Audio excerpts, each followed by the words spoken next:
see how great is our God.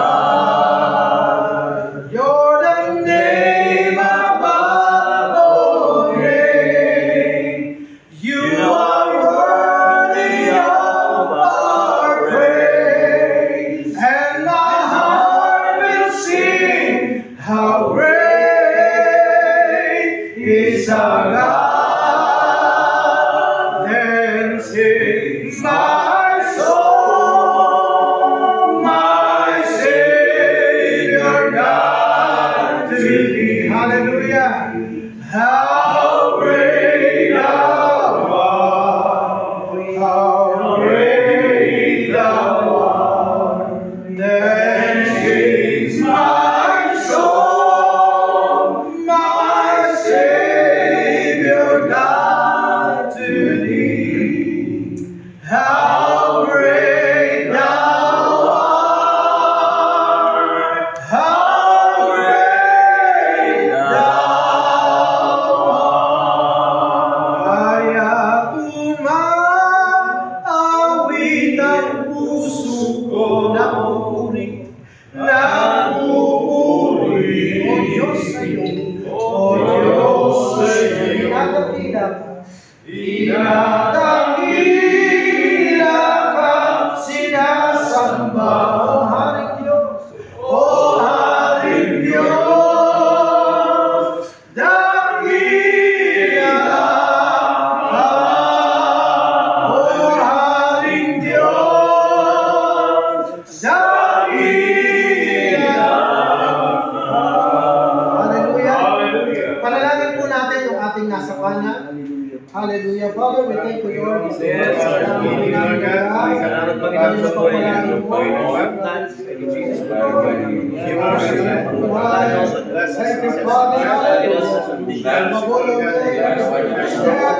And we prosper in you. I speak goodness. I speak Amen. Panalangin natin yung ating nasa kaliwa.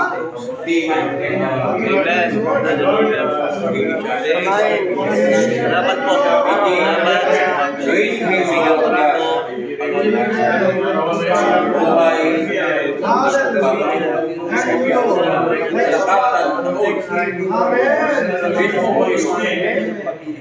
Hinigin natin si Kernel, si Pastor, para sa closing prayer. Okay, Father, we thank you Yes, for this very wonderful day that you have brought everyone of us here, Lord. Thank you for this wonderful day, the day that you have brought our Bishop Servant Serrano, Lord. This is his birthday, Lord. A special day. Ikaw ang nagtakda ito, ikaw ang nagplano nito upang maging bahagi na yung gawain sa bansa namin sa partikular sa Quezon City, Lord. Sa Pampanga, Lord. Salamat sa buhay na ito, Lord. At nakita mo na ito ay worthy ng iyong pagpapala. Ito ay worthy na pagkatiwalaan mo ng gawain, Lord. At ito ang muli ay binabalik namin sa iyo, Lord. Salamat sa buhay na ito, Panginoon. Sa buhay na ito, ikaw ang mataas, ikaw ang papurihan sa kanyang mga gawin. At maging pagampanan niya hanggang matapos niya ang takbuhin inilatag mo sa kanyang Panginoon. Na siya ay nakataas matatanggapin niya sa iyo ang salitang well done, my precious son. Kasi ito, Panginoon, ang nakikita namin, Lord, ay nagampanan ni Bishop Sherwin ang mga gawain iniatang mo sa kanya, Lord. At nagpapasalamat kami, Lord. Marami pang gawain, marami pang takbuhin. Ngunit alam namin, sa tulong mo, Panginoon, ay mapapagtagumpayan niya lahat ng ito. Sapagkat, Panginoon, you are powerful sa kanyang buhay na hindi ang mga kaaway. Kaya, Panginoon, salamat muli, Lord.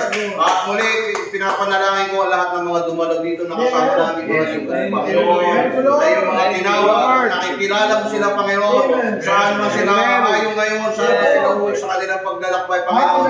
Ang iyong pag-iingat, ang iyong pag-ibig at gabay sa kanilang mga buhay ay laging pag-ibayuhin, Panginoon. Huwag niyo silang, Panginoon, iiwan sa mga bagay na kailangan, Panginoon. Pasagutin mo ang kanilang mga dalangin. Huwag mga hayaan silang mawalay sa iyo sa paggawa ng iyong kalooban. Kaya, Panginoon, Ito ang aming dalangin, pasasalamat. Ikaw ang mataas. Dakila ka, O Diyos. Dadakilain namin ang iyong pangalan magpakailan-kailanman. In Jesus' name we pray. Amen. Sasabi na natin yung mga kamay. Then speaks my soul, my Savior God to thee. How great thou art, how great thou art. Thine is the kingdom and the power and the glory forever. Amen. Naway sumating lahat ang kapayapaan ng Ama, ang pag-ibig ng Anak at ang kapangyarihan ng Banal na Espiritu Santo. Humayo tayong mapayapa. Gawin nating alagad ang lahat ng bansa. Turuan natin silang sumunod kay Kristo. Gaya ng ipinangako ng Panginoon, sasamahan niya tayo hanggang sa dulo ng daigdig. Because we are overcomer, we are more than conquerors. Yes. Lord, papalain mo po ang mga kamanggagawa na narito, Panginoon. Patuloy na gamitin mo kami, O Lord, upang maging asin at ilaw ng sanlibutan. Patuloy na kasangkapanan mo po kami, Panginoon, kung paano tinawag mo si Moises, si Abraham, ang mga apostol, maging sa panahon ngayon. We are modern apostle in this last day. We are the ambassador of Christ in this last day. Panginoon, salamat po. Maging sa aming pansamantalang pag-iwa-iwalay. Ingatan niyo po ang bawat isa. I speak good health. I speak happy family. I speak blessing after blessing, abundance. Lord, sa ministeryo na pinagkatiwala mo po sa bawat isa. Naway, madatnan mo kaming nananatiling tapat. Kahit na po, anumang kalagayan, ang kalagayan ng buhay, alam namin, Panginoon, kami ay magtatagumpay. Ipaparada mo kami sa pagtatagumpay. Maraming salamat po sa mga kamanggagawa ko na narito, sa maliit na pagsasalo-salo na ito. Alam namin, O Lord, na parangalan ka. Hindi ang kaarawan, kung hindi ang mahalaga ay mapapurihan ka sa amin po. Thank you, Lord. In Jesus' mighty name we pray. And all the people of God say, Amen.